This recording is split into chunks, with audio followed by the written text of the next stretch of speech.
C'est initialement passé, c'est que, en effet, une femme sur la commune de Trappes qui portait donc le voile intégral, le niqab, donc elle était avec son mari, son enfant de 4 mois et la mère qui était présente. Ils ont subi un contrôle de police, jusqu'à là pas de problème, donc on leur a demandé de présenter leurs papiers, etc. Ils ont coopéré pleinement, ils ont accepté, hein, jusqu'à là il n'y avait pas de souci. Puis comme la police aime tant faire, ils se sont mis à émettre des petits commentaires, voilà, des petites, à Ici, tu les es en narguer, France. quoi, hein, voilà. Ici, tu es en France, voilà, tenue de chauve-souris, c'est pas le carnaval, enfin, toutes les petites, Des insultes en fait. voilà, des injures qu'ils ont l'habitude de faire. Donc de là, la mère a pris la parole, donc voilà, elle n'était pas contente, quoi. Voilà, c'est une maman, on veut dire, nous les jeunes, à la rigueur, ça, on connaît ces comportements-là de la police, donc sans plus, mais voilà, la maman ne comprenait pas. Donc de là, elle a pris la parole, un officier, un agent de police donc lui a mal répondu et s'est approché d'elle. Alors, je ne dirais pas qu'il lui a porté atteinte physiquement, mais en tous les cas, il s'est approché d'elle. Je crois qu'il a mis sa main pour la repousser ou quelque chose comme ça. Donc la fille s'est interposée en disant à l'agent de police, non, vous ne touchez pas ma mère. Et c'est de là que les policiers sont jetés sur la femme, sur la jeune fille, en la plaquant donc contre le capot, en lui faisant une clé de bras et voilà. Donc de là voilà, ça a mal tourné. Donc le mari de la jeune femme qui était présent donc est venu soutenir sa femme. Donc de là, bon bah, ils ont emmené les deux, hein. Il n'y a pas eu en tous les cas de la part de ce couple, il n'y a pas eu de coups. Ils n'ont pas émis de coups, hein. C'est plutôt eux qui ont reçu des coups. Donc de là, ils ont été emmenés au commissariat, ils ont été placés en garde à vue, la femme a été relâchée le lendemain, le mari a été maintenu en garde à vue, et donc de là, nous, on est, après la prière du vendredi, un groupe d'habitants de Trappes qui avons été touchés par cette histoire, parce que nous aussi, on est trappistes, nous aussi, on est musulmans, nous aussi, on a des femmes, voilà, nos frères, nos sœurs, nos mères aussi, qui portent aussi euh, la tenue traditionnelle musulmane. Et donc du coup, voilà, nous, on craint aussi pour nous. Donc on est parti voir la police pour essayer d'avoir des explications. On est venu très pacifiquement, on a pris le temps de bien prendre tous les éléments donc, de l'affaire auprès de la mère qui était devant le commissariat. Ensuite, on est entré. La police a refusé de prendre la plainte de la mère. Ils lui ont conseillé d'aller porter plainte au commissariat d'Elancourt. Moi qui suis un jeune de la ville et qui connais bien un petit peu ce qui se dit et ce qui se fait chez moi et aux alentours de chez moi, croyez-moi, le commissariat d'Elancourt n'est pas réputé pour être plus accueillant que celui du commissariat que les policiers de Trappes. Donc de là, la police grosso modo, nous ont très mal reçus. Ils n'ont rien voulu savoir, sortez du commissariat, on ne parle pas avec vous, on n'a pas à discuter avec vous. Non mais monsieur, on est habitants de Trappes, on aimerait avoir des explications. Voilà, c'est aussi une façon pour nous, voilà, de relayer l'information. Je veux dire, Ah, ça fera amène aussi le plaisir. calme pour que les gens aient des réponses. Non, il n'y a rien à faire, on ne parle pas avec vous, vous sortez. Voilà. Alors je ne sais pas à qui on a affaire. Est-ce que c'est un simple agent de police? Est-ce que c'est un commissaire? Enfin, je ne crois pas que ce soit un commissaire. En tous les cas, c'est quelqu'un qui a des responsabilités, je crois, parce que lorsque son collègue s'est mis à nous donner quelques explications, il l'a pris en disant ne discute pas avec eux, il n'y a rien à faire, appelez du renfort. Bon, de là, voilà, toute la patrouille, toute l'équipe, gaz lacrymogène, flashball, etc. Ils sont mis voilà, devant, ils ont fait un barrage devant le commissariat. De là, bon, voilà, bah, nous sommes rentrés chez nous en disant, bon, bah, voilà, tant pis, c'est un échec. La police refuse de dialoguer. Et c'est donc ça c'était hier, hein, vendredi, je ne sais plus on était le combien. Et donc c'est ce soir même qu'en effet, bah, beaucoup de jeunes de la ville, jeunes et moins jeunes, se sont rassemblés dans, dans le but d'avoir des explications. Et bon, puisque la police aussi s'était rassemblée en voyant, je pense, le monde, et donc voilà, casque anti-émeute, etc. De là, il y a eu un affrontement entre la police et les jeunes. Voilà, ce qui était à craindre. Voilà. Si je pense sincèrement que si on avait été reçu dans Bien sûr, l'après-midi, lorsqu'on est venu pour discuter, je pense qu'on n'en serait pas arrivé là. Parce que tout à nous, on fait. aurait relayé l'information, on aurait expliqué, donné des éléments aux jeunes.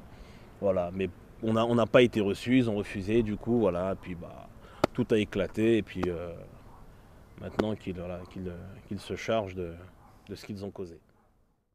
J'ai été très déçu de voir qu'en effet, ce qui avait été relayé dans les médias connus, BFM TV, etc.,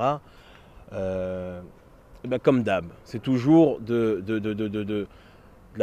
peu de diffamation mélangée à du mensonge, avec un petit peu de déformation. Et ça, c'est problématique. Parce qu'en faisant ça, il n'arrange rien. Alors peut-être qu'en effet, ça apaise et ça calme l'opinion publique.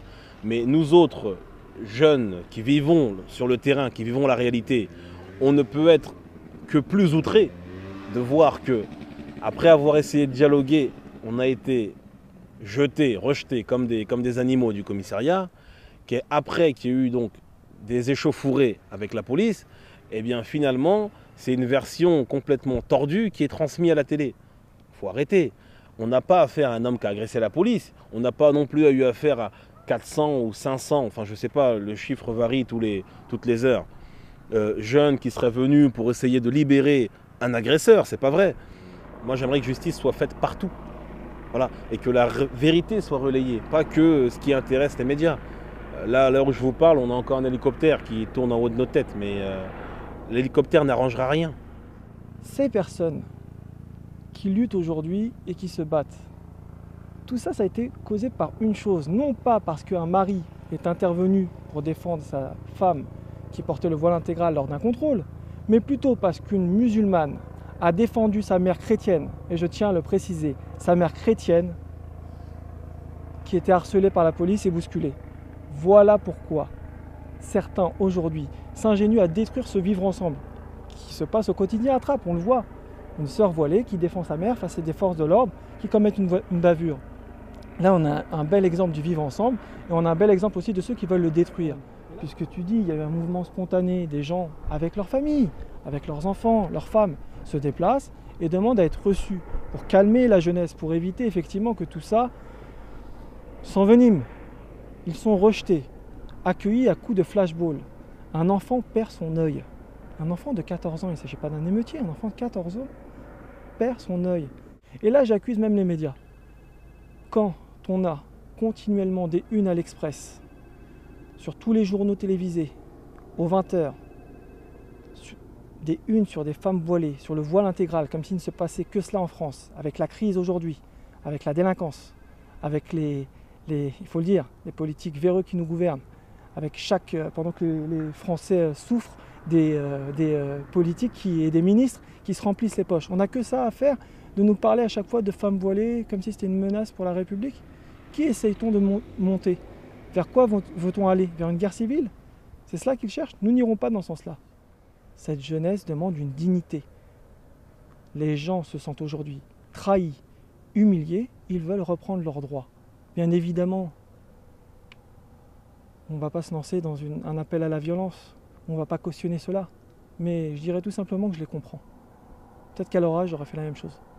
Là, vraisemblablement, c'est un problème qui vise la communauté musulmane. Voilà. On sait que dans les cités de France, majoritairement, c'est des musulmans. Voilà, il y a des familles musulmanes, qu'elles soient d'origine maghrébine, africaine noire, ou encore asiatique, ou française, ou en l'occurrence dans cette histoire antillaise.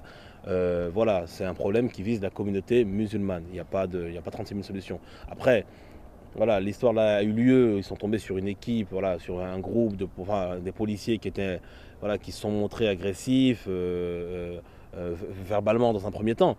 Je ne caricature pas, je ne dis pas que toute la police est comme ça, mais en tous les cas, il faut savoir que, en effet, dans la police, il y a des équipes de police parfois. Je sais pas, je sais pas comment ils sont formés les groupes. En tous les cas, certains semblent avoir la même idéologie concernant la religion ou en tout cas les musulmans. Elle porte le niqab, voilà, elle risque une amende qui va jusqu'à 150 € ou un stage de citoyenneté. Mais c'est pas parce qu'elle a commis cette infraction que tout de suite ça devient un loup qu'on peut tuer, qu'on peut insulter, à qui on peut manquer de respect, à qui on peut... Non, ces droits ne doivent pas être bafoués parce qu'elle a commis une infraction. Voilà, il y a une procédure, on est dans un pays de droit. Voilà, madame, vous avez commis... Mais le problème, c'est que ces policiers ne pratiquent pas le contrôle avec neutralité. C'est-à-dire qu'eux-mêmes, ils ont un parti pris et ils ont des a priori ou des préjugés. Ça s'est très bien passé. Ouais. Depuis, on va dire, 1 an, comme ça, il y a quasiment plus de contrôle. La police faisait justement une grève du zèle, parce qu'ils se sont rendus compte que c'était pas leur boulot. Nous, on parle des fois à des syndicats de police, ils nous disent, mais attendez, c'est pas notre boulot, qu'est-ce qu'on nous fait faire là? On nous fait faire de la politique à la place des politiciens. En clair, on arrange les élections de certains. Mais là, certaines équipes, j'ai remarqué surtout la BAC, s'ingénuent à chaque fois à faire monter les tensions. Donc moi, je me repose la question, pour qui marchent ces gens? À la veille des élections de 2014, personne ne se pose la question dans les médias. Moi, je la pose. Pour qui marchent ces gens? Pourquoi tout d'un coup le sujet redevient à la mode? Il faudrait se poser ces questions. Donc là, vous entendez notre cher Trapp qui est en train de s'enflammer. Je me rappelle de la parole d'Éric Raoul qui avait dit, et je le remercie pour ça, il avait dit lors des émeutes de 2005, ah les barbus, s'ils n'étaient pas là, eh ben, on n'aura pas pu calmer les émeutes de 2005. Entre 2005 et 2013, il y a eu des lois contre ce qu'il appelle les barbus et les femmes voilées, qui ne s'attendent pas à qu'on l'aide maintenant. Voilà, c'est un message, on ne les aidera plus. On n'appellera pas la violence, contrairement à ce que disent certains idiots et imbéciles. Mais par contre, on les aidera plus. Moi, je ne reçois pas un salaire pour faire flic, je ne reçois pas un salaire pour faire assistante sociale. En clair, c'est pas mon job. Donc maintenant, ils se débrouilleront avec les jeunes qu'ils ont formés dans l'éducation nationale, si bien formés, à faire du rap, à faire je ne sais pas quoi, à brûler en l'occurrence, parce que sinon ils n'en seraient pas là, ces jeunes-là. C'est ces jeunes-là à qui on dit de ne pas aller à la mosquée qui aujourd'hui brûlent, qui se débrouillent avec eux. Moi, le soir même de l'incident, je me suis rendu à l'hôpital pour prendre des nouvelles du petit jeune de 14 ans qui a été blessé à l'œil.